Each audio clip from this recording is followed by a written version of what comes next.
Почитувани, економска преродба на Македонија, заживување на економијата, зголемување на животниот стандард на граѓаните. Овие се само дел од многуте изборни ветувања што во 2006 година ги испорача Никола Груевски и ВМРО ДПМН на граѓаните на Република Македонија и токму со таквите ветувања ја добија довербата на македонскиот електорат. Само како подсетување нека послужат зборовите на Груевски по неговиот избор за премиер дека неговиот успех и успехот на неговата влада ќе се мери со вкупниот број на нови инвестиции и нови вработувања. Се разбира, од тоа граѓаните не видоа ништо, нема никаков успех. 2 години подоцна, добро спакуваните лаги беа проширени и надградени за да ја прошират и надградат својата власт во апсолутна власт. Навлеговме веќе во 5-та година на владењето на ВМРО ДПМН и нејзините коалициони партнери. И граѓаните со право се прашуваат каде е ветената економска преродба. Не смееме да заборавиме дека властодржците во нашава земја се само нарекоа коалиција за подобра Македонија. За каква подобра Македонија денес може да зборуваме кога од осамостојувањето до денес полошо никогаш не било? Најдобар индикатор за ваквата состојба е секако нивото на животниот стандард на граѓаните. Зголемувањето на цените на основните прехранбени продукти и најавите за нови поскапувања во наредниот период се нешта кои што сериозно ја загрозуваат и онака тешката живеачка на граѓаните во Македонија.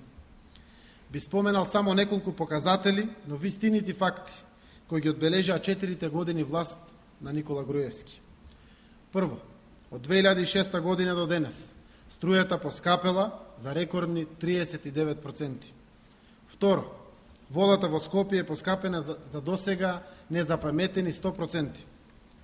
Трето, како резултат на одлуката на Груевски да се купува дрво само од загубарот Македонски шуми, поскапено е и огревното дрво, кое се продаваше за 35 евра, а сега е поскапо за најмалку 15 евра или 1000 денари од кубик. Четврто, парното грејење од година во година, од кога ВМРО ДПМН е на власт, бележи континуирано поскапување. Во 2007 17%, во февруари 2008 година од 9 до 18%, а во јуни истата година рекордни 60%. Во 2009 година парното поскапува од 8 до 17%, за да најновото поскапување се случи овој месец од 11 до 15%. Или во 4 години на власт на Груевски парното поскапело просечно за 53%. Пето, цената на лебот за 4 години пораснала за 1/3 или за 33%. Шесто, катастрофална е состојбата и кај цените на другите основни продукти. Цената на маслото за јадење се зголемува секојдневно и достигнува фантастични 70 денари. Се очекува тој тренд да продолжи и во наредниот период, па многу е веројатно малопродажната цена на зејтинот да стигне и до 100 денари. За да ги задоволи месечните потреби за зеленчук, едно 4-члено семејство од Македонија плаќало 860 денари повеќе отколку во 2005 година. За задоволување на месечните потреби за млеко и млечни производи, семејствата требало да потрошат 625 денари повеќе отколку во 2005 година.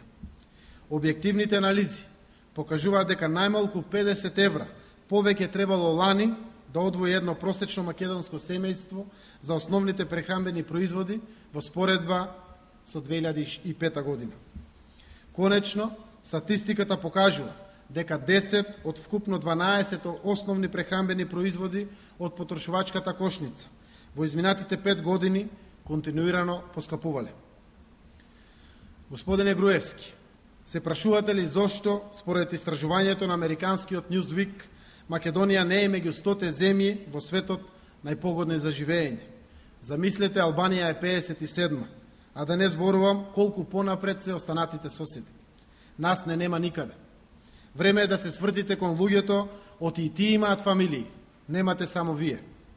Затоа и граѓаните и Социјалдемократскиот сојуз на Македонија ве повикуваат подитно да превземете мерки и изнајдете механизми за облажување на крајно лошата состојба. Оставете ги лопатите и спомениците оти граѓаните стануваат живи споменици на вашето владење. Наместо да фрлате лопати во фиктивните дупки, редно е Груевски да фрлите поглед во дупките на семејните буџети на ионака задолжените граѓани. Благодарам, повелете дали има некој прашање. Добре, јас сум 5 години и 5 месеци градоначалник на Струмица, имам честа да ја водам Струмица. Првиот мандат од 4 години решававме секаков вид на проблеми. Од социјален карактер, струи, води, болници, лекови и слично. Оваа година и пол граѓаните немаат 3000 денари да ги донесат своите деца на клиниките во Скопје за лекување, ги оставаат на милост Божја дома. Во овој период извршителите извршуваат куќи, станови, коли, ниви, трактори. Буквално од сите страни е сардисан македонскиот народ. Се живее без струја по 5-6 месеци како да е најнормална работа на светот. Се изгуби жарот во очите на луѓето, тага е присутна на секаде во Македонија, а сепак има криза на секаде, тоа не е така во другите земји во светот.